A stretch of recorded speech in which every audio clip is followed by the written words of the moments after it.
우리 모두는 인생을 살아가면서 오랜 시간 함께 해온 사람들과의 관계에 큰 가치를 두죠. 그 사람들과 나눈 수많은 추억들이 있기 때문에 그 관계는 어떤 때는 너무나 소중하게 느껴집니다. 특히 우리가 나이가 들면서 그 관계는 더 깊고 중요한 의미를 지니게 됩니다. 그런데 그런 오랜 관계가 가끔은 상처를 주기도 합니다. 오늘 이야기할 주인공은 평생을 가족을 위해 헌신하며 살아온 한 여성입니다. 그녀는 자식들을 위해 많은 것을 희생했고 그 대가로 자식들이 자신을 돌봐주기를 바랬습니다. 그런 그녀의 가장 큰 자랑은 바로 자식들이었습니다. 그런데 어느 날 40년 된 친구와의 대화에서 모든 것이 뒤집히게 됩니다. 이 친구는 그녀의 자식들과 그녀의 삶을 끊임없이 비교하면서 그녀에게 상처를 주기 시작했습니다. 우리 애들은 참 효자야. 매달 용돈도 주고 집도 사준다더라. 너는 왜 그 정도도 못 받냐? 그런 말들을 듣고 난 후 주인공은 마음속에서 큰 충격을 받습니다. 그녀는 지금까지 가족을 위해 최선을 다하며 살아왔다고 믿었지만 이 친구의 말은 그녀에게 깊은 상처를 안겨주었습니다. 처음에는 웃어 넘기려 했습니다. 하지만 친구는 반복적으로 그런 말을 계속하며 주인공을 의식하지 않게 무심코 비교하고 깎아내리곤 했습니다. 그런 이야기가 반복될 때마다 주인공은 점점 더 불편해지고 자신이 과연 지금까지 살아온 방식이 옳았는지 의문을 가지기 시작했습니다. 내가 이렇게 살아온 게 맞았을까? 친구는 왜 나를 이렇게 평가하는 걸까? 이 질문들이 그녀의 마음을 복잡하게 만들었고 결국 그녀는 한 가지 결정을 내리게 됩니다. 더 이상 자신을 불편하게 만드는 관계에서 벗어나야겠다고 결심한 것입니다. 하지만 40년을 함께 해온 친구를 그렇게 쉽게 끊을 수 있을까요?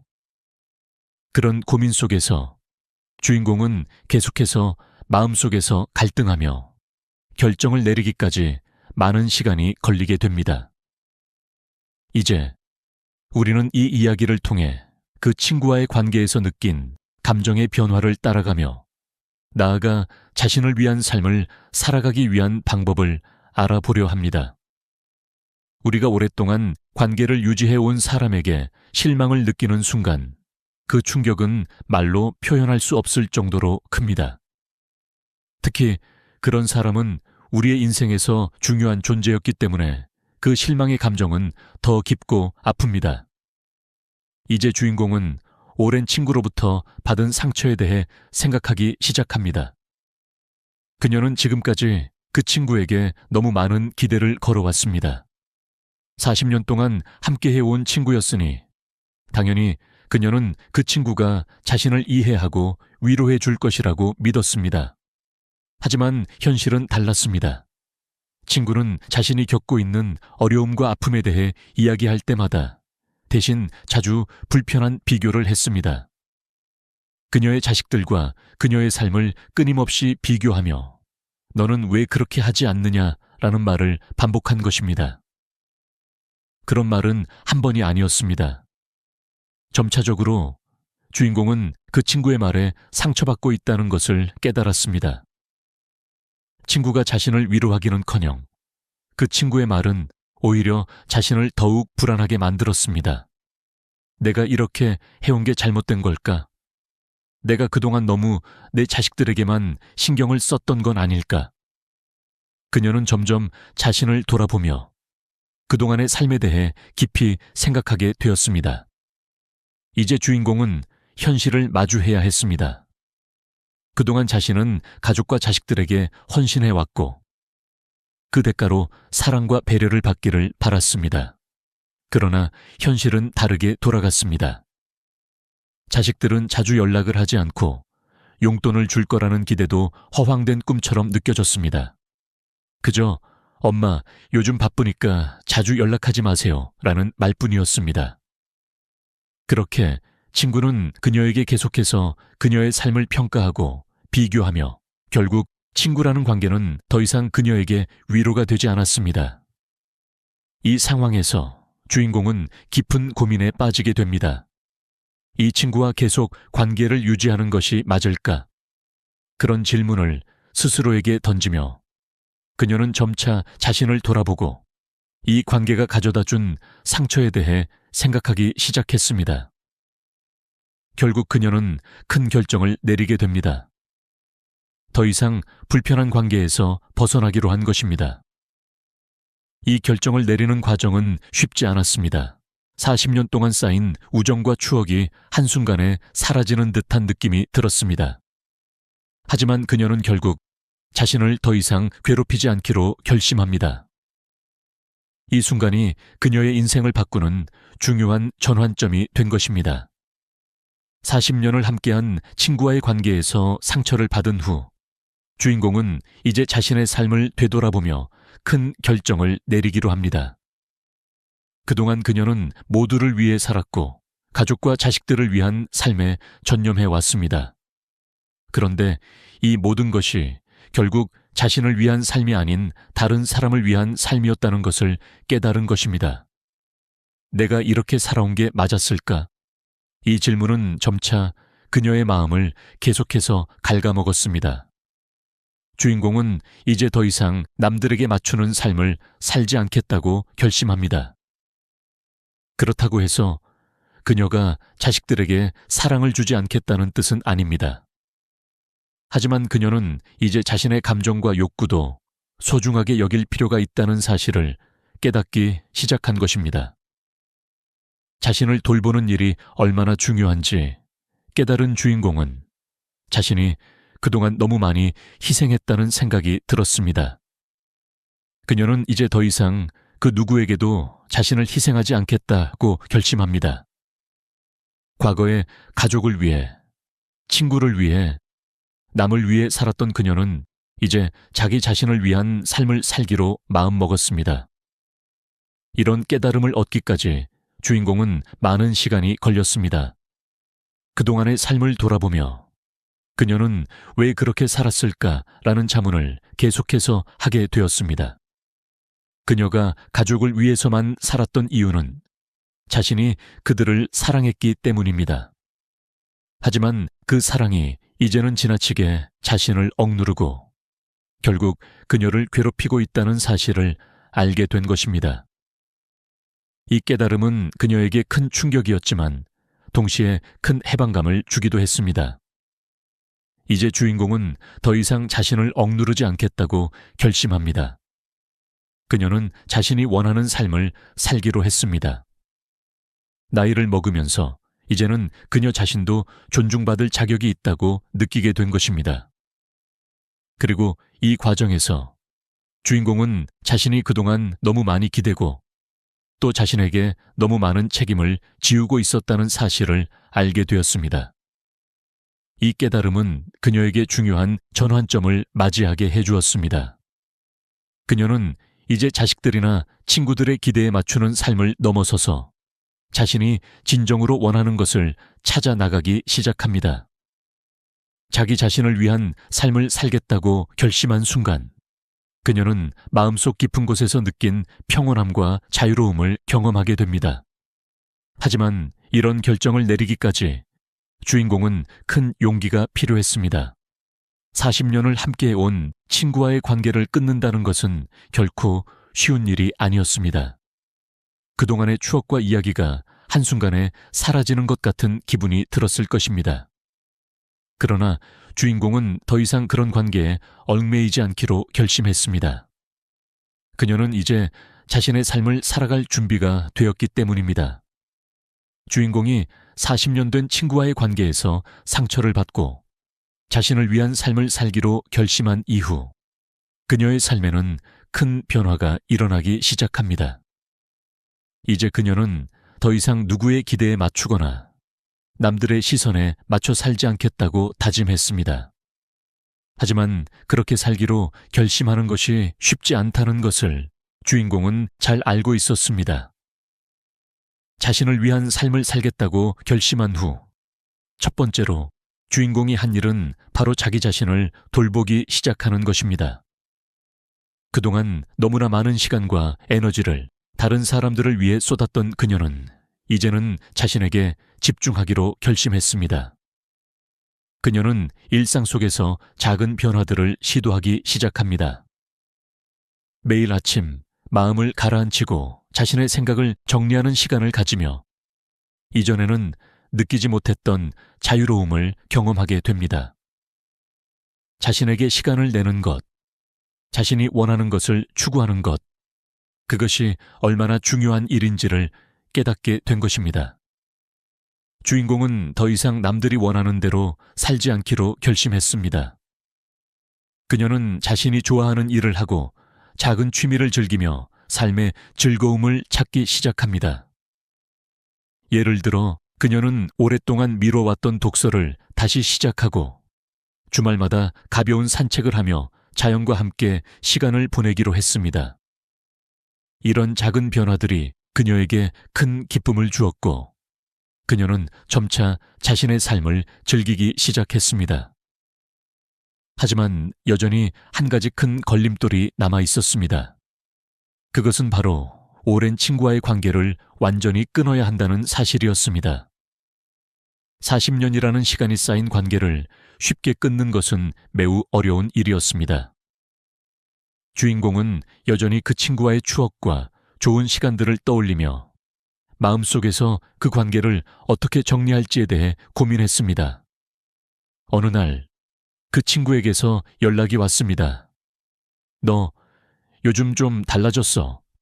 왜 연락도 잘 안 하고 갑자기 이렇게 멀어진 거야? 이 말에 주인공은 한참을 고민했습니다. 그동안 자신이 너무 많은 것을 참아왔고 이제는 그 모든 불편함에서 벗어나기로 결심했기 때문에 더 이상 그 친구에게 의존할 필요가 없다는 사실을 깨달았습니다. 그 친구와의 관계를 완전히 끊는 것은 쉽지 않았지만 주인공은 자신에게 중요한 것은 이제 자유로움이라고 느꼈습니다. 더 이상 상처를 주는 관계에 얽매여 있을 필요가 없다는 것을 알게 되었습니다. 그래서 그녀는 그 친구에게 차분히 말했습니다. 우리가 이렇게 계속 만나는 게 서로에게 좋지 않은 것 같아. 나는 내 삶을 살아가고 싶어. 그리고 그 말을 끝으로 그녀는 그 친구와의 관계를 정리했습니다. 이 결정은 주인공에게 큰 해방감을 주었고 그녀는 이제 진정한 자유를 느끼며 살아갈 수 있게 되었습니다. 더 이상 상처를 주는 사람들과의 관계에 얽매이지 않고 자신이 원하는 대로 살아갈 수 있다는 것을 알게 되었습니다. 친구와의 관계를 정리하고 나서 주인공은 이제 진정으로 자신이 원하는 삶을 살기 시작합니다. 하지만 그 변화의 과정에서 그녀는 또 다른 중요한 깨달음을 얻었습니다. 그것은 바로 나이가 들면서 사람들과의 관계가 어떻게 변화하고 그 관계에서 진정한 의미를 찾는 것이 얼마나 중요한지에 대한 것이었습니다. 자신의 삶을 위한 결정을 내리고 새로운 시작을 하면서 주인공은 다른 사람들과의 관계를 다시 한번 돌아보게 되었습니다. 그녀는 예전에는 친구들이나 가족과의 관계에서 외로움이나 불안감을 느꼈을 때 그들을 붙잡고 의지하려 했습니다. 그러나 이제는 그런 관계에서 얻는 감정적인 만족보다는 진정으로 나를 이해하고 편안하게 해주는 사람들과의 관계가 더 중요하다는 것을 깨달았습니다. 그녀는 이제 더 이상 사람들과의 관계에서 의무감을 느끼지 않습니다. 대신 그녀는 자신이 정말로 소중하게 여길 수 있는 사람들만을 만나고 그들과 진정한 교감을 나누기 시작합니다. 이전에는 무리하게 관계를 이어가려고 했던 사람들, 그저 외로움을 피하기 위해서 유지했던 관계들이 이제는 더 이상 그녀의 삶에 필요하지 않다는 것을 알게 된 것입니다. 주인공은 어느 날 동네에서 우연히 만난 옛 친구와 대화를 나누게 됩니다. 그 친구는 밝은 표정으로 너 요즘 어떻게 지내? 라고 물어봅니다. 이 대화는 주인공에게 새로운 느낌을 주었습니다. 그동안 자신의 감정을 나누기 어려웠던 많은 사람들과 달리 이 친구는 그녀에게 부담을 주지 않았고 그저 자연스럽게 이야기를 나누었습니다. 주인공은 그 순간 진정으로 편안한 관계란 이런 것이구나 라는 생각을 하게 됩니다. 그날 이후로 주인공은 더 이상 사람들이 자신에게 기대는 관계를 유지하려 하지 않게 됩니다. 오히려 그녀는 자신의 삶을 더욱 즐기기 위해 새로운 사람들과의 만남을 시도하기 시작했습니다. 동네 작은 독서 모임이나 사진을 찍으면서 SNS를 통해 사람들과 소통하기도 했습니다. 그런 활동들을 통해 그녀는 새로운 사람들과의 관계를 맺으며 그 관계들이 점차적으로 그녀의 삶에 기쁨을 더해주고 있다는 사실을 깨닫게 되었습니다. 진정한 인간관계는 의무감이 아니라 서로가 자연스럽게 편안하게 교감할 수 있는 관계에서 시작된다는 것을 알게 된 것입니다. 이전에는 관계를 이어가기 위해 많은 에너지를 쏟았지만 이제는 자신이 편안하게 지낼 수 있는 사람들과만 함께하며 그들에게 소중한 가치를 나누고 있습니다. 그리고 그녀는 이러한 새로운 관계들이 그녀의 삶에 활력을 불어넣어 주고 있다는 사실에 감사하게 생각합니다. 또한 주인공은 이러한 변화의 과정에서 자신에게 더 많은 시간을 할애하고 나이가 들어도 여전히 새로운 취미와 관심사를 찾아 나갈 수 있다는 희망을 가지게 되었습니다. 예전에는 가족과 친구들을 위해 살았지만 이제는 자신을 위해 그리고 자신이 좋아하는 것을 하며 삶을 채워가고 있습니다. 그녀는 더 이상 그저 누군가에게 기대지 않고 스스로 만족을 찾아가는 방법을 배우게 되었습니다.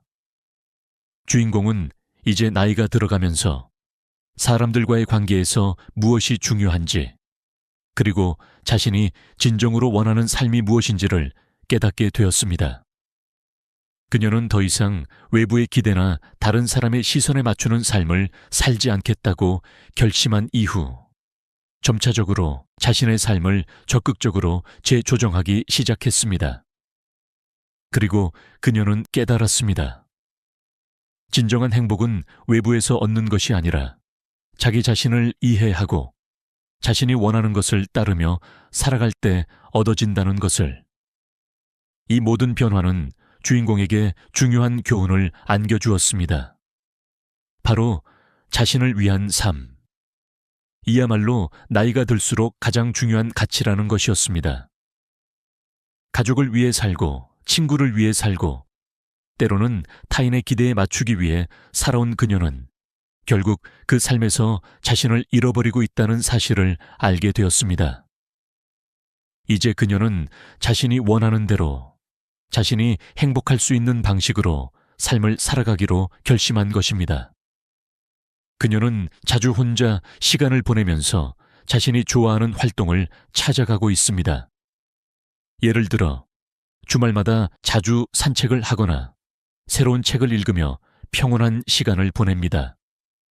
그리고 이런 작은 변화들이 그녀에게 큰 만족을 가져다 주었으며 그녀는 매일매일 점차적으로 더 나은 자신을 만나고 있다는 기쁨을 느끼고 있습니다. 또한 주인공은 건강을 관리하는 데에도 많은 신경을 쓰기 시작했습니다. 나이가 들어감에 따라 건강이 가장 중요한 자산이라는 것을 깨달았기 때문입니다. 그녀는 정기적인 운동을 시작했고 식습관도 건강하게 바꾸었습니다. 그녀는 이제 몸과 마음이 모두 건강한 삶을 살 수 있도록 노력하고 있습니다. 그녀의 변화는 단순히 외적인 것뿐만 아니라 내적인 변화도 함께 일어나고 있습니다. 그리고 주인공은 자신에게 중요한 3가지 요소가 있다는 것을 깨달았습니다. 첫째, 경제적 자립입니다. 그녀는 경제적인 안정이 있으면 다른 사람에게 의존하지 않고 자유롭게 살 수 있다는 것을 알게 되었습니다. 둘째, 건강입니다. 건강이 없다면 아무리 돈이 많고 좋은 관계를 맺어도 의미가 없다는 것을 깨달았습니다. 마지막으로 3번째는 자신을 위한 시간을 갖는 것입니다. 그녀는 이제 자기 자신을 돌보는 것이 가장 중요한 일임을 절실히 느끼고 있습니다. 이러한 깨달음은 그녀의 삶을 더욱 풍요롭고 만족스럽게 만들어 주었습니다. 이전에는 외부의 시선과 다른 사람들의 기대에 맞추려고 했던 그녀가 이제는 자신만의 길을 걸어가며 진정으로 행복한 삶을 살아가고 있습니다. 그녀는 이제 타인의 평가를 신경 쓰지 않고 자신이 원하는 삶을 살아가기로 마음먹었습니다. 이제 주인공은 다른 사람들에게도 이러한 삶의 교훈을 전하고 싶어 합니다. 그녀는 더 이상 외로움이나 불안감을 느끼지 않습니다. 대신 자신의 삶을 잘 살아가는 법을 배우고 그것을 통해 자신이 행복할 수 있다는 것을 깨달았기 때문입니다. 그녀는 이 경험을 바탕으로 다른 사람들도 자기 자신을 돌보고 행복을 추구하는 삶을 살 수 있도록 응원하고 있습니다. 주인공은 이제 완전히 변화된 삶을 살고 있습니다. 더 이상 과거의 부담감에 얽매이지 않고 자기 자신을 위한 시간을 가지며 삶을 살아가고 있습니다. 그녀는 지난날의 자신을 돌아보며 이제는 진정으로 나 자신을 위한 삶을 살고 있다는 확신을 가지고 있습니다.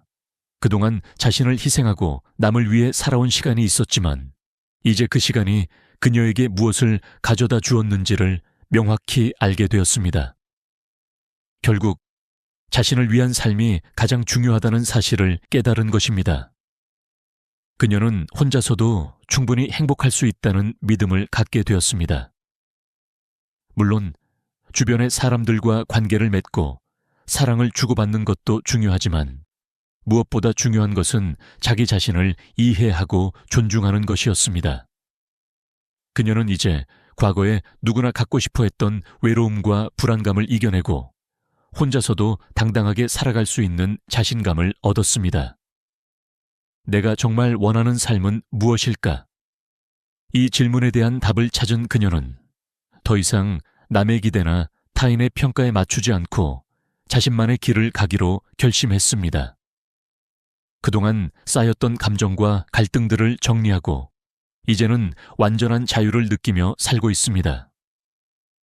그리고 그 자유는 그녀에게 많은 기회를 열어주었고 그녀는 그 기회를 통해 새로운 것들을 배우고 경험하며 더 풍요로운 삶을 살고 있습니다. 주인공은 또한 건강과 경제적 자립을 중시하며 자신을 더욱 돌보는 방법을 배웠습니다. 건강한 삶을 위해 규칙적인 운동을 시작했고 정신적인 안정을 위해 매일 명상이나 독서를 즐깁니다. 또한 경제적인 독립을 위해 꾸준히 자산 관리를 하며 불필요한 소비를 줄이고 자신만의 재정적인 자유를 추구하고 있습니다. 그녀는 이제 모든 결정을 스스로 내리며 자신의 삶을 주도하는 법을 배웠습니다. 과거에 살았던 방식과는 다른 더 행복하고 만족스러운 삶을 살아가는 그녀의 모습은 매우 인상적입니다. 그녀는 이제 주변 사람들에게도 이런 삶의 방식을 전파하고 싶어 하며 자신과 같은 삶을 살아갈 수 있도록 격려하고 있습니다. 결국 그녀는 진정으로 자신을 위한 삶을 살기로 결심했기 때문에 다른 사람들에게도 그 방법을 알려주고 모두가 자신을 존중하고 행복을 추구할 수 있는 삶을 살도록 돕고 싶어 합니다. 그녀는 더 이상 과거의 갈등과 상처에 얽매이지 않고 자신의 길을 걸어가며 행복을 추구하는 법을 깨달았습니다. 마지막으로 이 이야기를 통해 얻을 수 있는 교훈은 바로 자기 자신을 위한 삶을 살아라는 것입니다. 나이가 들수록 우리는 더 이상 타인의 기대에 맞추며 살지 않아도 된다는 사실을 깨닫게 됩니다. 우리가 살고 있는 시간은 한정되어 있고 그 시간을 어떻게 쓸지는 결국 우리의 선택에 달려 있습니다. 자기 자신을 위한 삶을 살 때 우리는 진정한 행복을 찾을 수 있습니다. 따라서 여러분도 이 이야기를 기억하고 자신을 돌보며 더 나은 삶을 살아가기를 바랍니다. 우리가 무엇을 원하고 어떤 삶을 살고 싶은지 스스로에게 질문을 던져보세요. 그리고 그 답을 찾았을 때 그 답을 따르는 용기를 가지세요. 우리 모두는 혼자서도 충분히 행복할 수 있습니다. 오늘부터 여러분도 자신을 위한 삶을 살아가세요. 그리고 그 길에서 진정한 자유를 찾을 수 있기를 바랍니다. 서울의 번화한 명동거리에서 장을 보기 위해 줄을 서 있다고 상상해 보세요. 어깨에 편안하게 걸친 핸드백이나 재킷 주머니에 지갑을 넣어둔 채 저녁 메뉴를 고민하거나 앞사람과 가벼운 대화를 나누고 계십니다. 그런데 불과 3초 만에 은행 계좌에서 돈이 사라집니다. 누군가 부딪히지도 않았고 카드를 꺼내지도 않았으며 스마트폰에 알림도 울리지 않았습니다. 며칠 뒤 은행 장부를 확인하니 기억에 없는 작은 금액의 청구가 줄줄이 나타납니다. 이미 피해는 발생한 후입니다. 이 악몽 같은 상황은 골드탭 사기라는 이름으로 불리며 한국 전역에서 빠르게 퍼지고 있는 가장 불안한 사기 수법 중 하나입니다. 특히 어르신들이 주요 타깃이 되고 있습니다. 왜냐하면 많은 어르신들이 체크카드나 신용카드를 쉽게 접근할 수 있는 곳, 핸드백의 바깥 주머니, 느슨한 지갑, 코트 주머니에 보관하시기 때문입니다. 범죄자들은 여러분이 편리함을 중시한다는 점을 악용합니다. 커피숍이나 배달기사들이 사용하는 것과 같은 휴대용 결제 단말기를 이용해 오시나 가방을 통해 카드를 충전할 수 있습니다. 피해인 번호를 입력할 필요도 없습니다. 마치 공상과학 영화처럼 들리지만 이는 현실입니다. 기술이 우리를 배신하는 순간입니다. 탭 투 페이, 탑 투 페이. 결제 방식은 어떻게 작동할까요? 은행과 상점들은 이를 최고의 편리함으로 홍보했습니다. 카드를 단말기 근처에 대기만 하면 거래가 즉시 완료됩니다. 카드를 스와이프하거나 삽입할 필요도, PIN을 입력할 필요도 없습니다. 하지만 여기에는 함정이 있습니다. 합법적인 사업체가 할 수 있다면 적절한 장비를 가진 범죄자도 가능합니다. 이런 단말기는 희귀하지 않습니다. 온라인 쇼핑몰에서 누구나 10만 원 내외로 구입할 수 있습니다. 일부는 스마트폰만큼 자가 재킷 주머니에 숨기기 쉽습니다. 범죄자가 붐비는 지하철, 약국, 전통시장에서 충분히 가까이 다가오기만 하면 됩니다. 여러분은 보지도 듣지도 못합니다.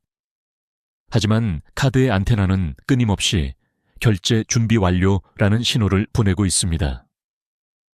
가장 섬뜩한 점은 단 한 번의 골드탭이 3만 원에서 5만 원 정도로 대부분 은행의 사기 탐지 기준을 넘지 않는다는 것입니다. 하지만 범죄자들은 한 번으로 멈추지 않습니다. 아침에 동네 시장에서, 오후에 약국에서, 저녁 러시아워 지하철에서 여러 번 공격할 수 있습니다. 이상을 눈치챌 때쯤 단일 거래가 아니라 수십만 원이 사라진 클러스터를 발견합니다. 물리적인 카드를 훔치지 않았기 때문에 많은 피해자들이 처음에는 자신을 의심합니다. 온라인에서 뭔가를 샀다가 잊었나? 지난주 점심때 결제한 건가? 범죄자들은 바로 이 망설임을 노립니다. 생각해보세요.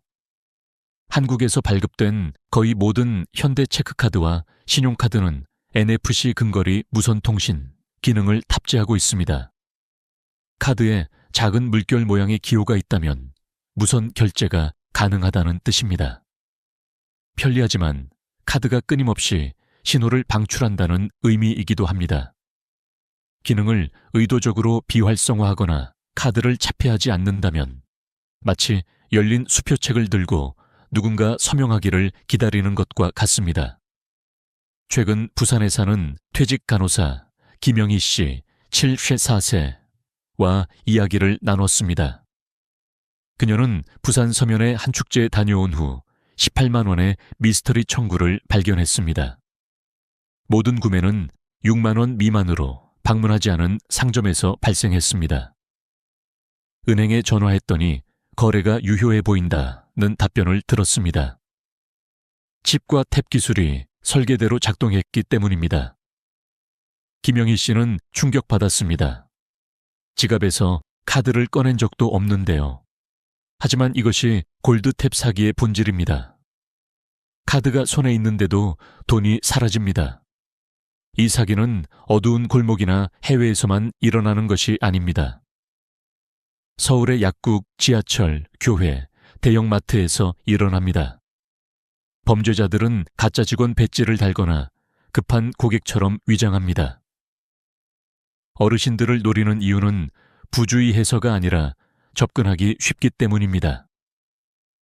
이 위협의 규모를 깨닫는 순간 분비는 공간을 예전처럼 보지 못하게 됩니다. 이 메시지는 매우 중요합니다.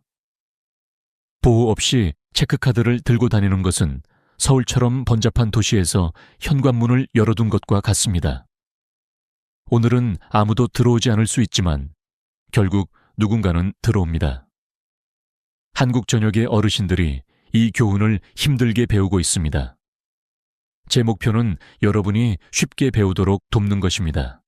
소중한 돈이 사라지기 전에. 왜 어르신들이 주요 타깃일까요? 범죄자들은 무작위로 사람을 고르지 않습니다. 그들은 기회, 습관, 패턴을 찾습니다. 안타깝게도 한국의 어르신들은 이 패턴에 딱 맞습니다. 부주의해서가 아니라 일상이 예측 가능하기 때문입니다.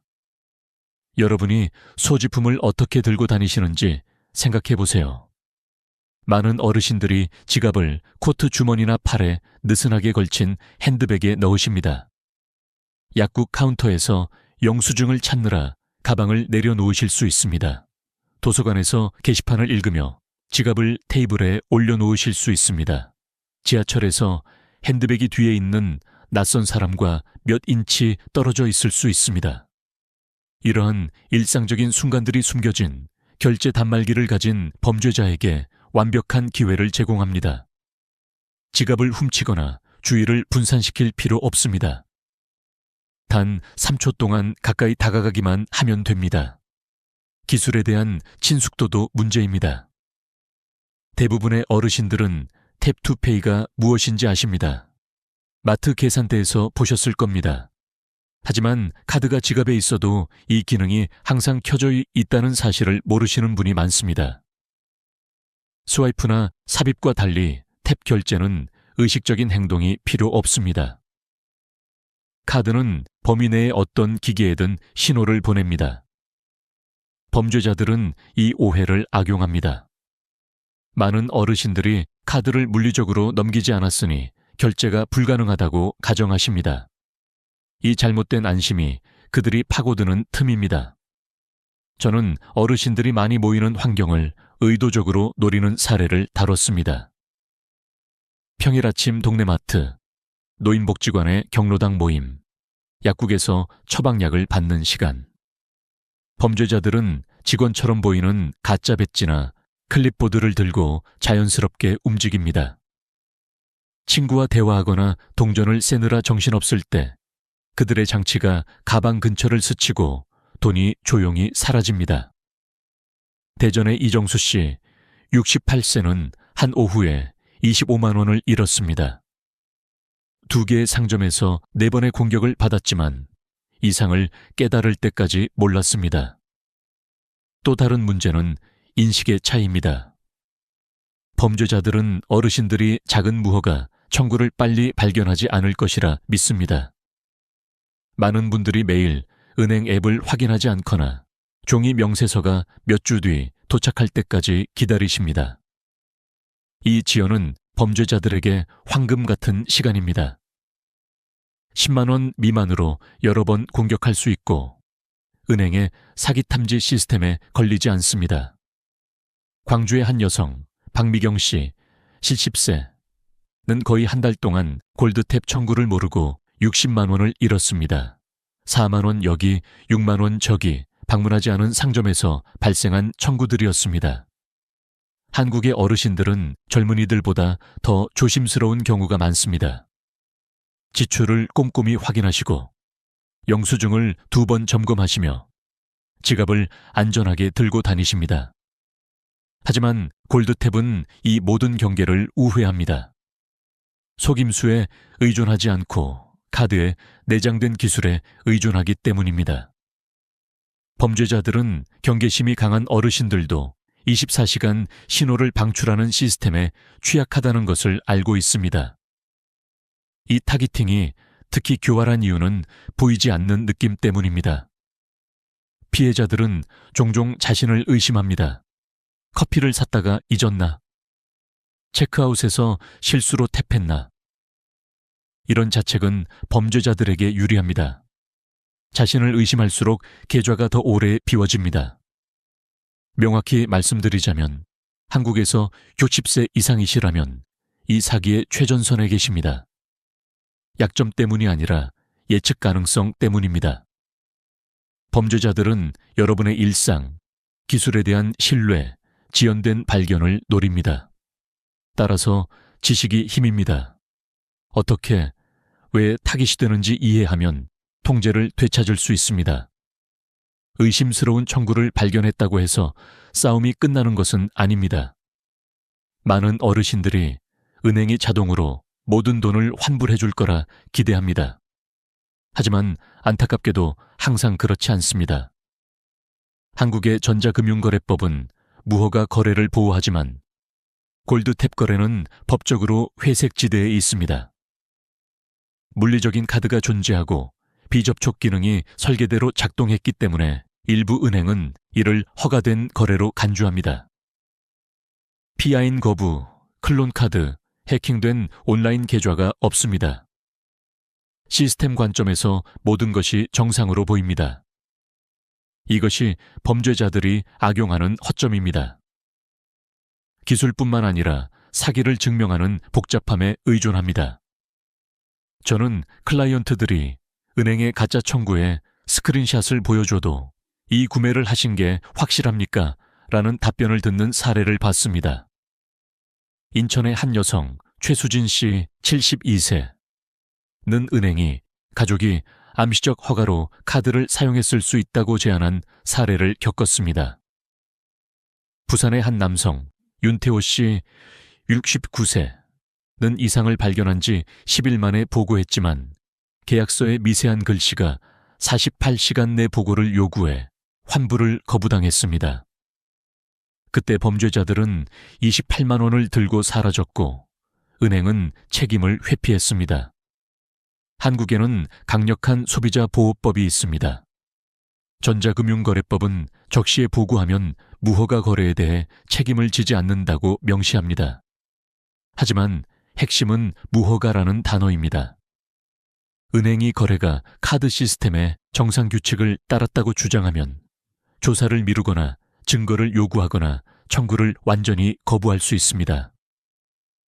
이는 많은 어르신들이 자신이 하지 않은 일에 비난받는 느낌을 받게 합니다. 타이밍도 중요한 요소입니다. 사기를 발견한 후 이 영업일 내에 보고하면 책임이 5만 원으로 제한됩니다. 더 오래 기다리면 책임이 50만 원으로 늘어나고 명세서 발송 후 60일이 지나면 모든 돈을 잃을 수 있습니다. 범죄자들은 이 지연을 노립니다.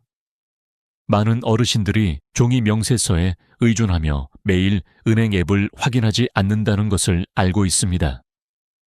은행은 또한 숫자 게임을 합니다. 3만 원 청구 하나는 그들에게 적극적으로 조사할 가치가 없습니다. 하지만 여러분에게는 이러한 작은 청구가 빠르게 쌓입니다.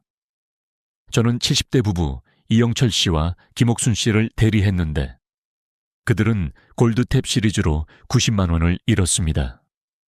은행은 절반만 환불하고 나머지는 합법적 지출처럼 보인다고 했습니다. 금융감독원 FSS에 이의 제기한 후에야 전체 금액을 돌려받았습니다. 그들은 은행과의 싸움이 돈을 잃는 것보다 더 큰 스트레스였다고 말했습니다. 이 법적 함정을 이해하는 것이 중요한 이유입니다.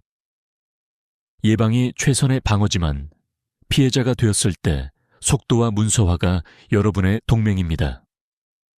카드 뒷면의 사기 신고 번호로 즉시 전화하세요. 케이스 번호를 요청하고 담당자 이름, 시간, 그들이 한 말을 모두 기록하세요. 청구 확인에 대한 서면을 요구하세요. 상징적으로 느껴지더라도 경찰 보고서를 제출하세요. 그 보고서는 선의로 행동했다는 증거입니다. 은행이 저항하면 먼저 은행 내부에서, 그 다음 FSS 같은 규제기관으로 이의 제기하세요. 끈기 있는 피해자들이 결과를 얻습니다. 하지만 힘든 진실은 돈이 사라지면 회복이 복잡하고 느리고 종종 불완전하다는 것입니다. 그래서 가장 현명한 전략은 예방, 범죄자들이 접근하기 전에 거의 불가능한 타깃이 되는 것입니다. 그렇다면 골드탭 사기를 미리 막는 방법은 무엇일까요? 좋은 소식은 이 기법이 고도로 기술적으로 느껴지더라도 방어는 놀라울 만큼 간단하고 저렴하다는 것입니다. 범죄자들은 카드에 탭2페이 기능이 항상 활성화되어 있고 쉽게 접근할 수 있는 방식으로 카드를 들고 다닌다는 두 가지를 이용합니다. 이 가정 중 하나만 깨도 여러분은 극도로 어려운 타깃이 됩니다. 첫 번째이자 가장 효과적인 방어는 물리적 보호입니다. RFID 차단 슬리브나 지갑은 카드의 무선 신호가 새지 않도록 방패 역할을 합니다. 범죄자가 결제 단말기를 가방에 대더라도 카드는 침묵합니다. 이러한 제품은 사치품이 아닙니다.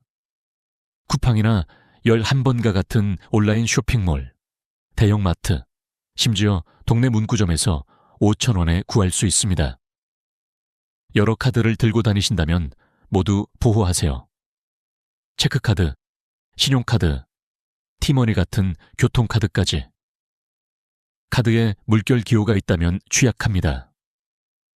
저는 대전의 한 경로당에서 워크숍 후 12명의 어르신들이 함께 RFID 슬리브를 구매한 사례를 조언했습니다. 6개월 후 한 여성은 지하철에서 친구가 골드탭 피해를 입었지만 자신은 슬리브 덕분에 안전했다고 자랑스럽게 말했습니다. 두 번째 방어는 비접촉 결제 기능을 완전히 비활성화하는 것입니다. 체크아웃에서 카드를 삽입하고 PIN을 입력하는데 몇 초 더 걸리지만 골드탭 위협을 완전히 제거합니다. 한국의 많은 은행, KB국민은행, 신한은행, 하나은행, 은전화 한 통이나 모바일 뱅킹 앱으로 이 기능을 끌 수 있게 합니다. 예를 들어 카카오뱅크 앱에서는 카드 관리 메뉴로 들어가 비접촉 결제를 비활성화할 수 있습니다. 온라인 쇼핑을 거의 하지 않고 보안을 속도보다 중시하는 어르신들에게 특히 안심이 됩니다. 광주의 퇴역군인 박철수 씨 71세. 는 5초 더 걸리는 게 50만 원 잃는 것보다 낫다고 했습니다. 그의 카드는 이제 물리적으로 삽입해야만 작동하며 밤에 더 편안히 잠을 잡니다. 세 번째 전략은 카드를 어떻게 들고 다니는가입니다. 안쪽 주머니, 지퍼가 달린 핸드백 칸 또는 범죄자가 불편하게 가까이 다가와야 하는 곳에 보관하세요. 골드탭은 사람들이 자연스럽게 스치는 붐비는 공간에서 번창합니다. 서울 지하철, 2호선 러시아워나 명동거리, 전통시장처럼요. 카드가 더 깊이 묻혀 있다면 여러분은 더 이상 쉬운 타깃이 아닙니다. 범반주의, 자들은 빠르고 저위험한 타격을 원합니다. 그들을 힘들게 하면 다른 사람으로 넘어갑니다. 저는 서울의 한 어르신, 윤미영 씨, 97세. 에게 가방을 항상 몸 앞쪽에 두라고 조언했습니다. 그녀는 이후 홍대 근처에서 쇼핑 중 안전했다고 말했습니다. 네 번째 습관은 계좌에 대한 경계입니다. 매일 은행 앱을 열어 최근 거래를 훑어보세요. 1분도 걸리지 않습니다. 골드탭 도둑들은 의도적으로 10만 원 미만, 종종 2만 5만 원으로 유지해 무시되기를 바랍니다. 절대 그러지 마세요. 의심스러운 거래가 보이면 즉시 행동하세요. 카드 뒷면에 사기 신고 번호로 전화하고 케이스 번호를 요구하며 모든 것을 문서화하세요. 속도가 모든 차이를 만듭니다.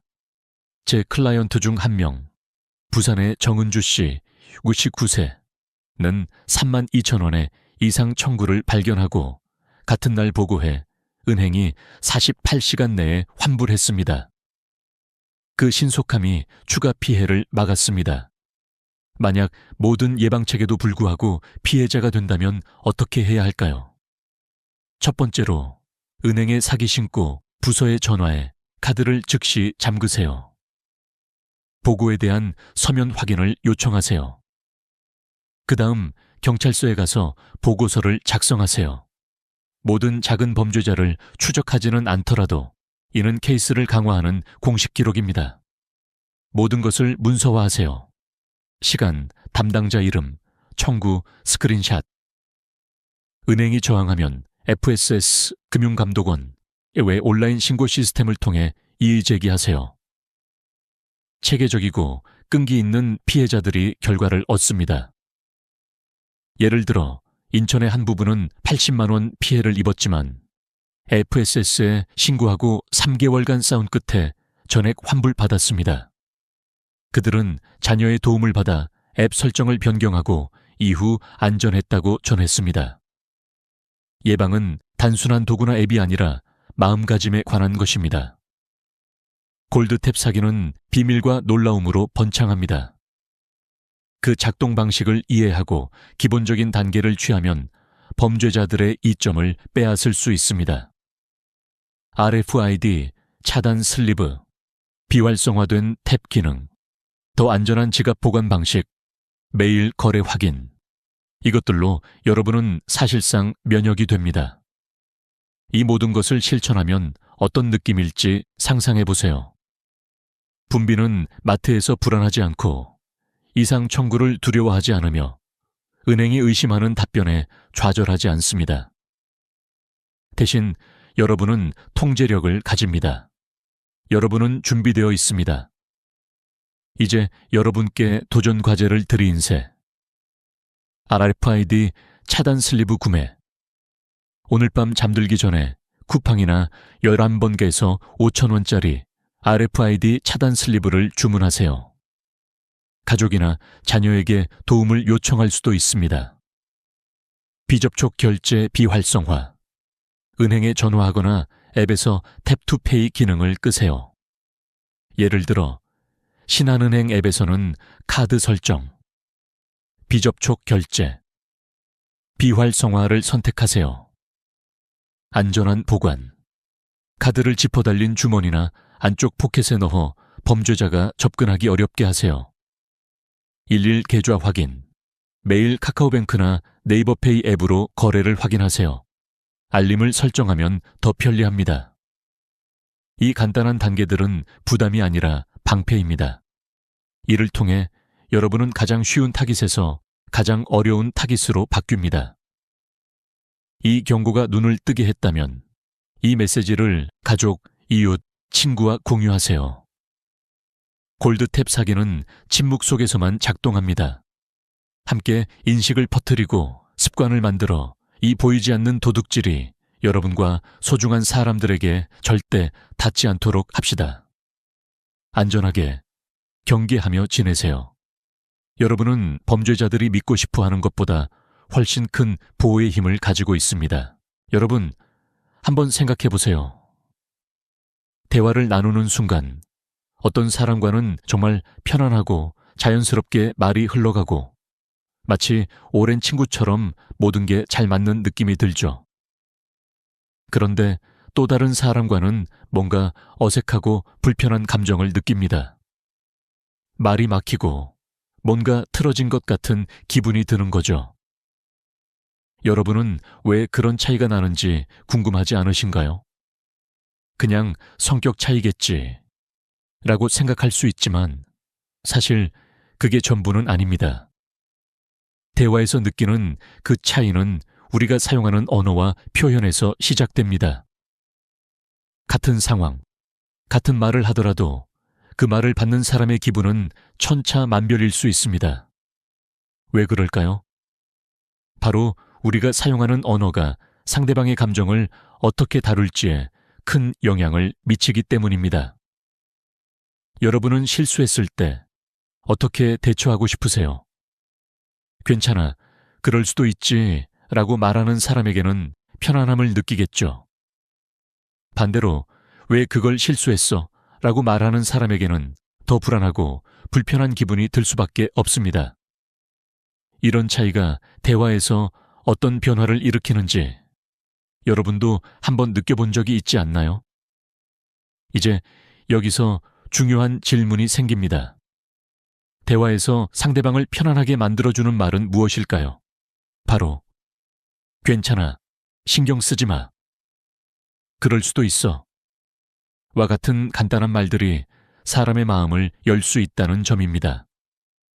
그런데 반대로 왜 그랬어? 같은 말은 마음의 문을 닫게 만들죠. 이러한 말들이 우리에게 주는 영향은 생각보다 큽니다. 사실 우리는 대화를 할 때 자주 단순히 말한 것이 상대방에게 어떻게 전달될지 생각하지 않고 이야기하곤 합니다. 하지만 대화의 핵심은 말의 의도와 의미가르가 아니라 상대방이 그 말을 들었을 때 어떤 감정을 느끼게 되느냐에 달려 있습니다. 예를 들어 실수한 사람에게 왜 그랬어? 라고 말하는 대신 괜찮아, 그런 일도 있지, 다음에는 더 잘할 거야 라고 말하는 것이 얼마나 큰 차이를 만들 수 있는지 한번 생각해 보세요. 이렇게 말하는 사람은 실수를 용납해주고 상대방이 더 이상 자책하지 않도록 도와줍니다. 그 말 한마디로 상대방의 마음을 열 수 있고 그 사람은 더 이상 부끄러움이나 죄책감을 느끼지 않고 상황을 넘길 수 있게 됩니다. 하지만 그 반대, 왜 그랬어? 라는 말 한마디는 상대방을 움츠러들게 하고 더욱 불안하게 만들 수 있습니다. 그 사람은 계속해서 실수에 대해 생각하고 자신감을 잃게 될 것입니다. 그래서 대화에서 정말 중요한 것은 상대방의 감정을 배려하는 것입니다. 우리가 어떤 말을 하느냐가 아니라 그 말을 통해 상대방이 어떻게 느끼는지가 중요합니다. 대화는 단순히 정보를 주고받는 과정이 아닙니다. 우리가 사용하는 언어는 상대방의 감정을 어떻게 다룰 것인지에 대한 중요한 키를 쥐고 있습니다. 만약 우리가 상대방의 마음을 여는 말을 할 수 있다면 그 사람은 더 이상 불편함을 느끼지 않고 마음을 열어 이야기를 나누게 될 것입니다. 사실 대화에서 가장 중요한 언어는 공감의 언어입니다. 사람들은 자신이 실수하거나 어색한 상황에 처했을 때 자신을 비난하기보다는 괜찮아, 그럴 수도 있지 라는 말을 듣고 싶어 합니다. 이런 말을 들으면 그 사람은 자기 자신을 용서하고 다시 상황을 자연스럽게 풀어갈 수 있습니다. 반면에 왜 그랬어? 라는 말은 그 사람을 자책하게 만들고 대화의 흐름을 끊어버리게 만듭니다. 여러분, 우리가 대화에서 진정으로 중요한 것은 상대방의 마음을 열게 하는 것입니다. 그 사람이 실수했을 때 혹은 어색한 상황에 처했을 때 그 사람의 감정을 이해하고 배려하는 언어를 사용한다면 대화는 훨씬 자연스럽고 원활하게 진행될 것입니다. 이제 우리가 상대방의 감정을 어떻게 다루고 어떤 언어로 공감할 수 있는지에 대해 생각해 보아야 할 때입니다. 대화에서 진정한 소통은 상대방이 자신을 이해받고 있다는 느낌을 받을 때 시작됩니다. 괜찮아, 그럴 수도 있지 라는 말 한마디로 상대방은 자신의 실수를 용서할 수 있는 힘을 얻고 더 이상 두려워하지 않게 됩니다. 그러므로 우리가 대화할 때 꼭 기억해야 할 점은 상대방의 감정을 존중하고 공감하는 말을 선택하는 것입니다. 이제 다음에는 어떤 말들이 상대방을 더 불안하게 만들고 관계를 어색하게 만드는지에 대해 더 알아보겠습니다. 불편한 대화의 함정을 피하는 법에 대해 이야기할 차례입니다.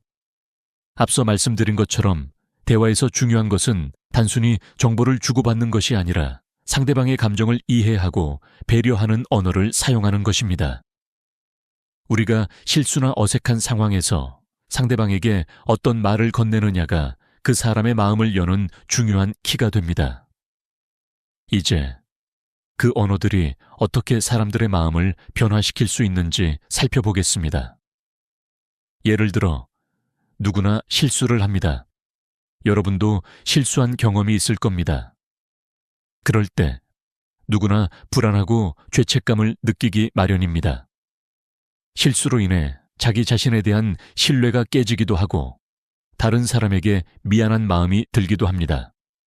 그래서 중요한 것은 그 사람이 실수했을 때 어떻게 그 사람을 위로해 주느냐입니다. 괜찮아. 그럴 수도 있지. 라는 말은 상대방에게 부담을 덜어주는 말입니다. 그것만으로 상대방은 자신의 실수를 용서하고 더 이상 그 실수에 대해 걱정하지 않게 됩니다. 이렇게 간단한 말 한마디로 불안감을 해소해 줄 수 있다는 점이 중요합니다. 그런데 만약 상대방이 실수한 후에 왜 그렇게 실수했어? 라는 말을 듣는다면 어떨까요? 그 사람은 자기 자신을 더 자책하게 되고 불안이 커지게 됩니다. 실수를 반복하지 않으려고 더 긴장하게 되죠. 이런 상황에서 그럴 수도 있지 라는 말을 들으면 그 사람은 긴장이 풀리고 자신감을 다시 찾게 됩니다. 실수는 누구나 할 수 있는 일입니다. 그래서 실수한 사람에게 어떤 말을 하느냐에 따라 그 사람의 감정과 대화의 분위기가 완전히 달라집니다. 괜찮아. 그럴 수도 있지. 라는 말은 그 사람의 불안을 덜어주고 자신감을 회복시켜줍니다. 그 말을 들은 사람은 이제 실수에 대한 두려움 대신 다음에 더 잘할 수 있다는 믿음을 가지게 됩니다.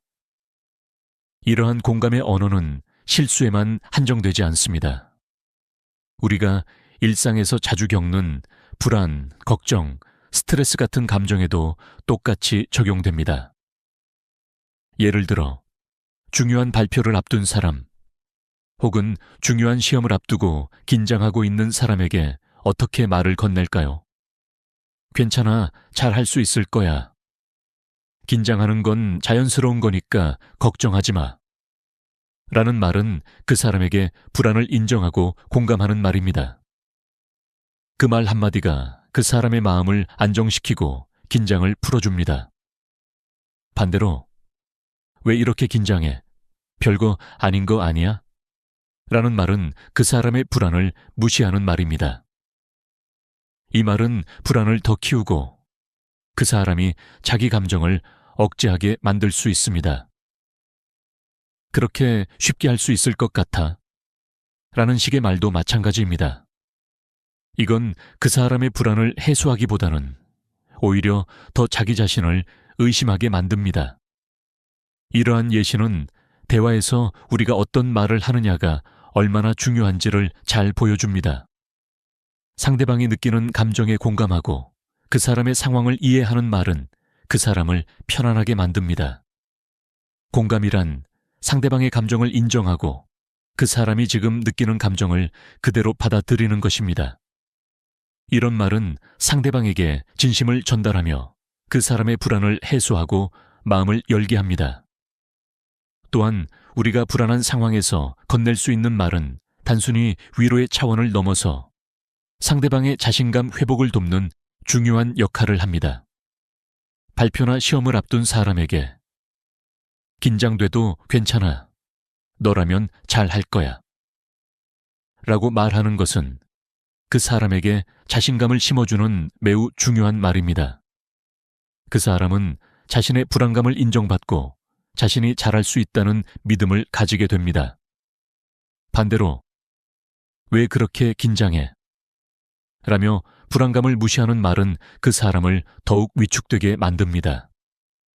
이처럼 우리가 사용하는 언어는 단순히 말 그대로의 의미를 넘어 상대방의 감정에 깊은 영향을 미칩니다.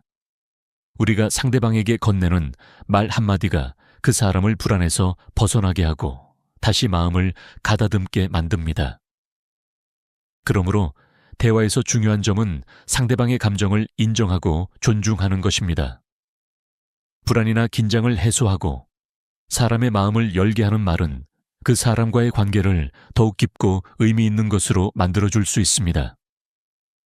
이제 대화에서 어떤 말을 건네야 마음을 여는 대화를 할 수 있을지 생각해 봤습니다. 중요한 것은 상대방이 불안하거나 실수한 상황에서 어떤 말을 건네느냐에 달려 있습니다. 그 말 한마디가 그 사람에게 큰 위로가 될 수 있고 대화의 분위기를 완전히 바꿀 수 있습니다. 그렇다면 앞으로 우리가 대화할 때 어떤 말이 상대방에게 힘이 될 수 있을지 더 깊이 고민하고 항상 상대방의 마음을 열 수 있는 말을 찾으려고 노력해야겠습니다. 이제 불안과 실수 외에도 억울하거나 지친 상황에서 어떤 말을 건넬지에 대해 이야기해 보겠습니다. 사람은 힘들고 지쳤을 때 정말 필요한 말이 무엇인지도 중요합니다. 계속해서 그 상황을 어떻게 공감하고 이해할 수 있을지 살펴보겠습니다. 우리가 대화에서 사용하는 언어는 때때로 상대방의 마음을 열기도 하고 때때로 그 마음을 닫게 만듭니다. 특히 상대방이 억울하거나 지친 상황에 처했을 때 우리는 어떻게 말을 해야 할까요? 상대방이 억울하거나 너무 지쳐있는 상황에서 잘못된 말 한마디는 상대방을 더욱 힘들게 만들고 관계를 위태롭게 할 수 있습니다. 지금부터 어떤 말들이 상대방을 더 힘들게 만드는지, 그리고 어떻게 말해야 더 나은 관계를 유지할 수 있는지에 대해 알아보겠습니다. 억울한 상황에서 피해야 할 말, 누구나 억울한 순간을 경험한 적이 있을 것입니다. 특히 본인이 잘못한 것도 아닌데 잘못된 일이 자신에게 돌아오면 얼마나 억울하고 속상할까요? 예를 들어 직장에서 억울하게 책임을 지게 되었을 때, 또는 가족 간에 잘못된 정보가 전해져서 자신에게 불리한 상황이 벌어졌을 때 우리는 종종 답답한 마음에 왜 이렇게 억울해? 혹은 그냥 참아. 다들 그렇잖아. 라고 말하기도 합니다. 하지만 이러한 말은 상대방의 억울함을 무시하는 것입니다. 억울한 사람에게 필요한 것은 그럴만도 하다. 그 상황에서는 정말 속상했겠다. 같은 공감의 말입니다. 이러한 말은 상대방이 느끼는 감정을 인정하고 그 사람이 겪은 감정을 함께 느껴주는 것입니다.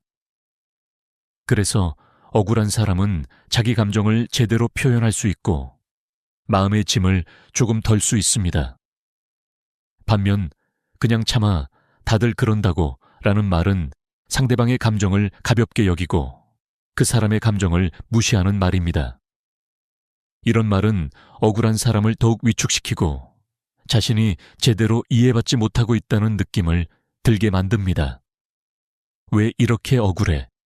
라는 질문도 마찬가지입니다.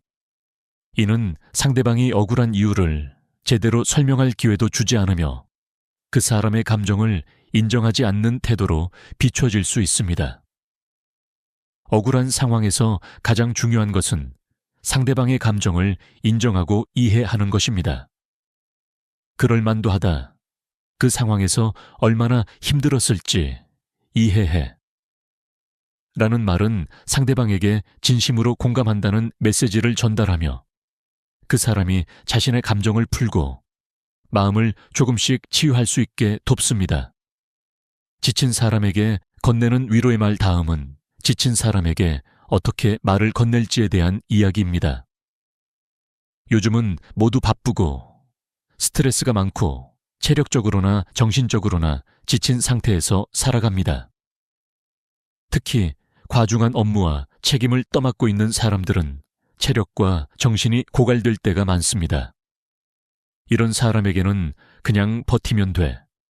혹은 다들 그렇게 힘들잖아. 라는 말은 전혀 도움이 되지 않습니다. 지친 사람에게 그럴 수도 있지. 그동안 정말 많이 힘들었겠네. 라는 말은 상대방이 겪은 고통을 진심으로 이해하는 표현입니다.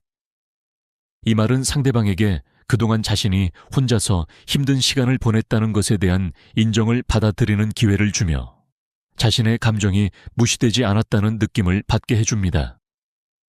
반대로 너만 힘든 게 아니잖아. 그냥 참아. 라는 말은 상대방이 겪는 힘듦을 경시하는 표현입니다. 이런 말은 그 사람의 기분을 더 나쁘게 만들고 혼자서 고통을 참으라는 압박감을 줄 수 있습니다. 사람이 지쳤을 때 충고보다는 공감이 더 중요합니다. 지금 많이 힘들겠다. 내가 도와줄 수 있는 일이 있으면 말해. 라는 말은 그 사람이 혼자가 아니라는 느낌을 주고 그 사람의 마음을 조금 더 편안하게 만듭니다. 이 말은 감정적인 지원을 나타내며 그 사람이 진정으로 필요로 하는 심리적인 지원을 제공하는 것입니다. 공감 없는 말은 관계를 단절시킨다. 이제 중요한 사실을 알아두셔야 합니다. 공감 없는 말은 결국 상대방과의 관계를 멀어지게 만듭니다. 사람은 자기 감정을 이해해주는 사람에게 마음을 열고 그 사람과 더 깊은 관계를 형성합니다. 그러나 자신이 겪고 있는 고통을 가볍게 여기는 말을 들으면 그 사람은 자신의 감정을 숨기게 되고 결국 관계를 단절할 수 있습니다. 예를 들어, 너 그렇게 힘든 거 아니야. 다른 사람도 다 힘들어. 라는 말은 사실 상대방에게 전혀 위로가 되지 않습니다. 그게 그렇게 힘든 거야. 라는 말도 마찬가지입니다. 이는 그 사람의 힘듦을 무시하고 자신만의 기준으로 상대방을 평가하는 말입니다. 상대방은 점차 그 사람에게 자기 이야기를 꺼내지 않게 되고 결국 그 사람과의 관계가 서서히 멀어질 수밖에 없습니다. 반면 정말 많이와 힘들었겠네.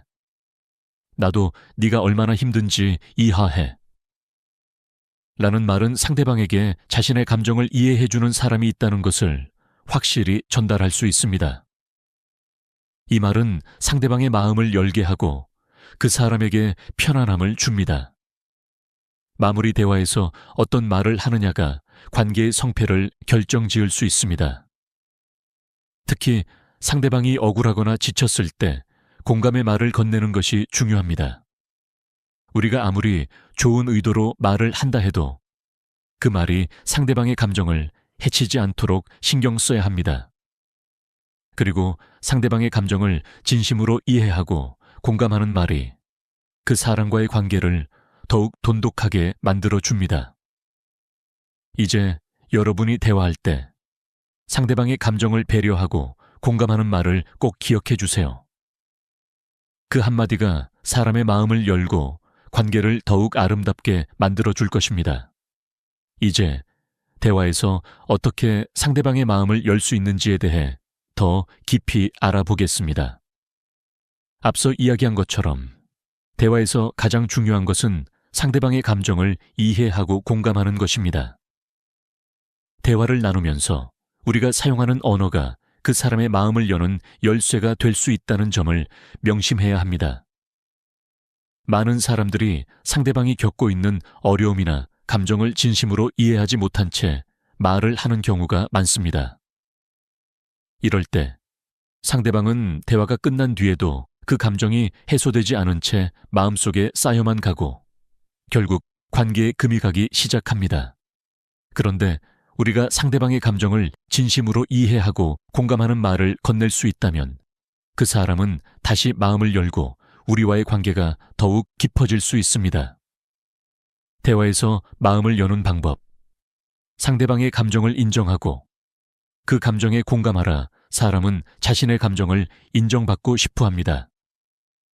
특히 힘든 상황을 겪고 있는 사람들은 그들의 감정을 누군가에게 받아들여지고 너가 느끼는 감정이 틀리지 않아 라는 메시지를 전달받길 원합니다. 그래서 중요한 것은 상대방의 감정을 무시하지 않고 진심으로 인정하는 것입니다. 예를 들어 누군가 슬프거나 좌절한 상황에서 왜 이렇게 슬퍼해? 라고 묻는 것은 그 사람의 감정을 억누르는 말입니다. 이 상황에서 너가 얼마나 힘들었을지 이해해. 라고 말하는 것이 훨씬 더 상대방의 마음을 여는 말이 됩니다. 이 말은 그 사람에게 자기 감정이 잘못된 것이 아님을 확인시켜주는 말입니다. 그리고 그 사람은 그 감정을 더 이상 숨기지 않고 표현할 수 있게 되며 이후 대화에서 편안함을 느낄 수 있게 됩니다. 대화에서 상대방의 감정을 인정하고 공감하는 것은 우리가 생각하는 것보다 더 중요한 일입니다. 감정을 숨기고 억누르고 자기 자신을 이해받지 못한다고 느끼는 것이 관계를 멀어지게 만드는 가장 큰 원인일 수 있기 때문입니다. 상대방의 감정을 깊이 이해하고 표현하는 것, 사람들이 대화에서 불편함을 느끼는 이유는 그들이 느끼는 감정을 적절하게 표현하지 못하거나 그 감정이 무시당했다라고 느끼기 때문입니다. 예를 들어 힘든 상황에 처한 사람에게 다들 힘들잖아. 너만 그런 게 아니야. 라는 말을 들으면 그 사람은 자신의 고통을 무시당한 느낌을 받을 수 있습니다. 반대로 정말 많이 힘들었겠다. 그럴 만도 하다. 라고 말하면 그 사람은 자신의 감정이 인정받은 느낌을 받습니다. 대화에서 중요한 것은 상대방의 감정을 무시하지 않고 그 사람의 입장에서 생각하고 이해하는 것입니다. 그 사람의 감정을 이해하고 그 감정에 대해 내가 느끼기에는 그런 감정이 드는 것이 너무 당연해. 라고 표현하는 것이 그 사람의 마음을 여는 첫걸음이 됩니다. 우리가 상대방의 감정을 진심으로 이해하려는 태도를 보일 때 그 사람은 마음의 벽을 허물고 우리와의 관계를 더 깊게 만들고 싶어 할 것입니다. 하지만 정말 많이 힘들었겠다. 지금까지 잘 버텼어. 라는 말은 상대방에게 자기 감정을 인정받는 느낌을 줍니다. 그 상황에서 얼마나 힘들었을지 이해해. 라고 말하는 것은 그 사람의 고통을 공감해주는 말이 되어 상대방이 더 이상 혼자서 이 고통을 감당하지 않아도 된다는 느낌을 주고 조금이나마 마음이 편안해집니다. 그 한마디가 그 사람에게 힘을 주고 위로가 되며 다시 일어설 수 있는 용기를 주기 때문입니다. 지친 사람에게 필요한 것은 해결책이 아니라 공감. 우리는 종종 다른 사람이 힘들어하는 상황에서 그냥 이렇게 하면 돼. 또는 그것도 다 지나갈 거야. 라는 식의 해결책을 제시하려고 합니다. 물론 그런 말도 중요하지만 그보다는 그 사람이 겪고 있는 감정을 진심으로 공감하고 이해해주는 말이 더욱 효과적일 수 있습니다. 그런 일이 있었다니 정말 힘들었겠네. 잘 버텼어. 그만큼 힘든 일이었을 거야. 이 한마디가 그 사람에게 힘을 실어주고 다시 일어설 수 있는 에너지를 주는 말이 됩니다.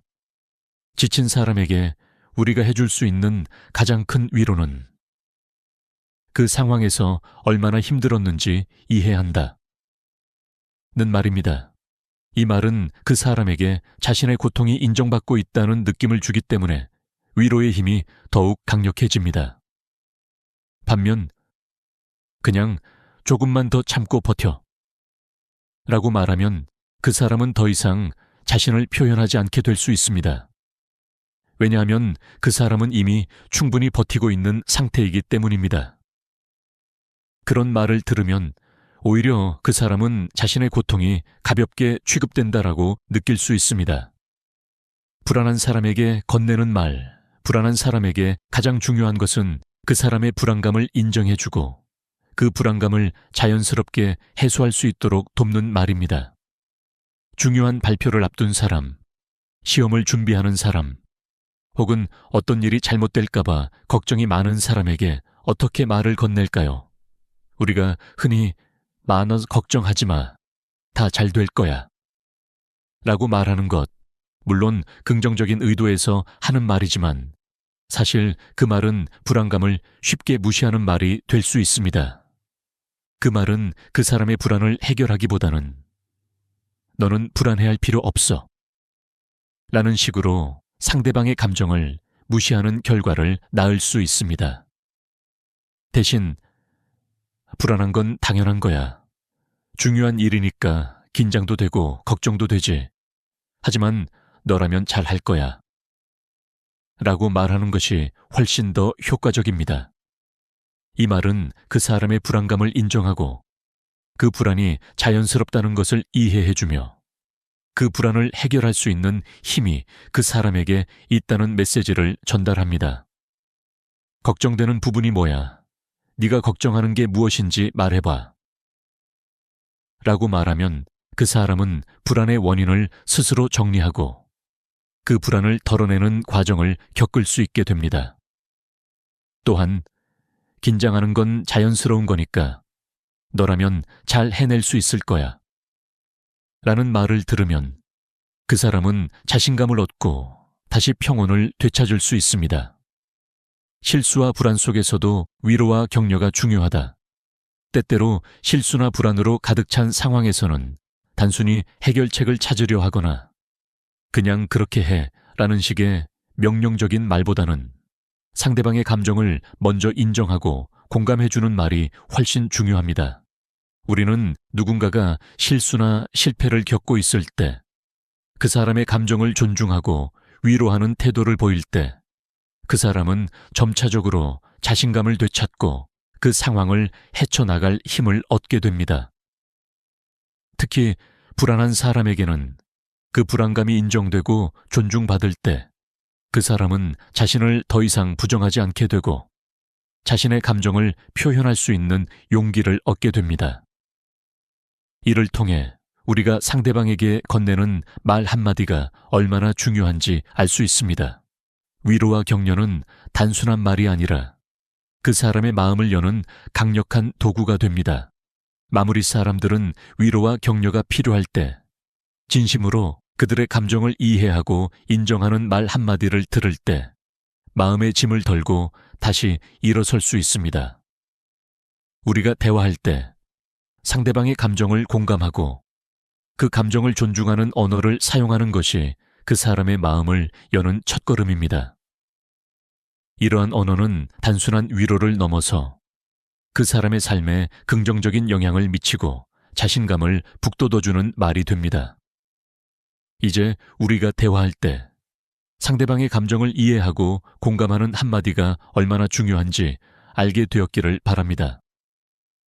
다음에는 불안한 상황에서 상대방에게 더 효과적인 격려의 방법에 대해 다뤄보겠습니다. 대화에서 중요한 것은 단순히 말을 주고받는 것이 아니라 상대방의 감정을 어떻게 이해하고 공감하는가입니다. 특히 우리가 실수나 어려운 상황에 처한 사람과 대화를 나눌 때 그 사람의 마음을 여는 방법을 알고 있다는 것은 관계를 더욱 깊고 강하게 만들 수 있는 중요한 열쇠가 됩니다. 이제 우리가 어떻게 상대방의 마음을 열 수 있을지, 그리고 대화에서 실수를 피하면서 관계를 유지하는 방법에 대해 알아보겠습니다. 공감의 힘. 상대방의 마음을 여는 가장 강력한 도구 사람은 누구나 자신의 감정이 인정받기를 원합니다. 우리가 어떤 상황에서든지 자기 자신이 느끼고 있는 감정을 인정받지 못한다고 느낄 때 그 감정은 점점 더 쌓이고 결국 부정적인 감정으로 변질될 수 있습니다. 따라서 대화에서 가장 중요한 것은 상대방이 느끼는 감정을 인정하고 그 감정을 이해하려는 태도입니다. 예를 들어 누군가 실수했을 때 우리가 하는 말은 그 사람의 감정에 큰 영향을 미칩니다. 괜찮아, 그럴 수도 있지. 라는 말은 그 사람을 편안하게 만들고 자신감을 회복하게 돕습니다. 하지만 왜 그렇게 실수했어? 라는 말은 그 사람을 더 위축되게 만들고 자책하게 할 수 있습니다. 이렇게 말 한마디가 대화의 흐름을 바꾸고 상대방의 마음을 열게 만들거나 닫게 만들 수 있습니다. 이처럼 공감은 사람의 마음을 여는 가장 강력한 도구입니다. 우리는 종종 감정을 표현하는 것이 어려운 경우가 많지만 대화를 통해 그 사람의 감정을 인정하고 이해해주는 것만으로도 상대방은 우리가 그들의 감정을 존중하고 있다는 것을 느끼게 됩니다. 이런 관계는 더 깊고 의미 있는 연결로 발전할 수 있습니다. 대화에서 실수는 어떻게 다뤄야 할까? 대화에서 실수는 자연스러운 부분입니다. 하지만 중요한 것은 실수에 대한 반응입니다. 만약 실수를 했을 때 상대방이 그 실수를 어떻게 다루는지에 따라 대화의 분위기가 달라집니다. 그럴 수 있어. 누구나 실수하지. 라는 말을 건네면 그 사람은 자신이 실수했다고 해서 부끄러움을 느끼지 않게 되고 더 이상 실수에 대해 걱정하지 않게 됩니다. 그러나 왜 그걸 실수했어? 라거나 또 그랬어? 라는 말은 그 사람을 더욱 부끄럽게 만들고 자신감을 떨어뜨릴 수 있습니다. 이는 관계에서 벽을 만드는 말일 뿐만 아니라 상대방이 두려움과 불안감을 느끼게 합니다. 따라서 대화에서 실수를 다룰 때는 상대방을 비난하거나 지적하지 않고 그 실수를 이해하고 인정하는 태도가 중요합니다. 상대방이 실수했을 때 괜찮아, 다음에는 더 잘할 수 있을 거야 라는 말 한마디로 상대방은 자신을 더 이상 자책하지 않게 되고 다시 일어설 수 있는 용기를 얻게 됩니다. 대화에서 중요한 것은 상대방의 감정을 존중하는 것. 상대방의 감정을 존중하는 것은 단순히 그 사람이 원하는 말을 해주는 것이 아닙니다. 중요한 것은 상대방이 느끼는 감정에 진심으로 공감하고 그 감정을 존중하는 태도를 보이는 것입니다. 대화에서 상대방의 감정을 존중하지 않으면 그 사람은 점차적으로 우리의 말과 행동에 대해 불신을 가지게 될 수 있습니다. 우리는 대화에서 상대방의 상황과 감정을 이해하려고 노력해야 합니다. 예를 들어 가족이 어려운 상황에 처했을 때 그 사람에게 괜찮아, 이게 다 지나갈 거야 라고 말하기보다는 너무 힘들었겠네. 내가 네 마음을 충분히 이해해미 라고 말하는 것이 훨씬 더 효과적입니다. 이 말은 그 사람에게 자기 감정이 인정받았다는 느낌을 주며 더 이상 감정을 숨기지 않게 만듭니다. 공감과 이해는 관계를 더 깊고 강하게 만든다. 공감은 대화에서 상대방과의 관계를 깊고 강하게 만드는 중요한 요소입니다. 우리가 상대방의 감정을 인정하고 그 사람의 입장에서 생각하려는 태도를 보일 때 그 사람은 자신이 정말로 이해받고 있다고 느끼게 됩니다.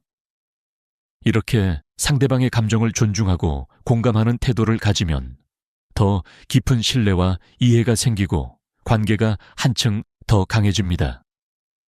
예를 들어 직장에서 동료가 어려운 상황에 처했을 때 그 사람이 겪고 있는 감정을 이해하고 공감하는 태도를 보인다면 그 동료는 더 이상 자신을 혼자서 감당하지 않게 되고 더 큰 신뢰를 느끼게 됩니다. 결국 상대방이 자신을 진심으로 이해하고 있다라고 느끼는 대화는 관계를 더욱 견고하게 만들 수 있습니다. 마음을 여는 대화는 신뢰를 쌓는 과정이다. 마음을 여는 대화는 상대방과 신뢰를 쌓는 과정입니다. 대화는 단순히 정보를 교환하는 것이 아니라 서로의 감정을 나누는 과정입니다. 그래서 우리는 대화할 때 상대방이 느끼는 감정을 항상 염두에 두어야 합니다. 상대방의 마음을 여는 대화는 그 사람을 진심으로 이해하고 공감하는 과정에서 시작됩니다. 이 과정에서 진심으로 상대방을 배려하고 그 사람의 감정을 존중하는 태도를 취할 때 우리는 더 깊은 관계를 맺을 수 있습니다. 대화에서 마음을 여는 것은 시간과 노력이 필요하지만 그 결과는 반드시 더 강한 신뢰와 깊은 관계로 돌아옵니다. 마무리, 공감의 언어를 익혀라. 대화에서 중요한 것은 상대방의 마음을 여는 언어를 사용하는 것입니다. 공감과 이해를 바탕으로 한 대화는 상대방과의 관계를 더욱 돈독하게 만들 수 있습니다. 우리가 상대방의 감정을 진심으로 이해하고 그 사람의 입장에서 생각하려는 노력을 기울일 때 그 사람은 마음을 열고 우리를 더 신뢰하게 됩니다. 그리고 그 신뢰는 더 깊은 관계로 이어지며 우리는 더 좋은 대화와 관계를 만들어 나갈 수 있습니다. 오늘 이 대화가 여러분에게 조금이나마 도움이 되었기를 바랍니다. 대화를 통해 상대방의 마음을 열고 더 좋은 관계를 만들기 위해 노력하는 것. 그것이 우리가 삶에서 더 나은 인간관계를 만들 수 있는 열쇠임을 기억해 주세요.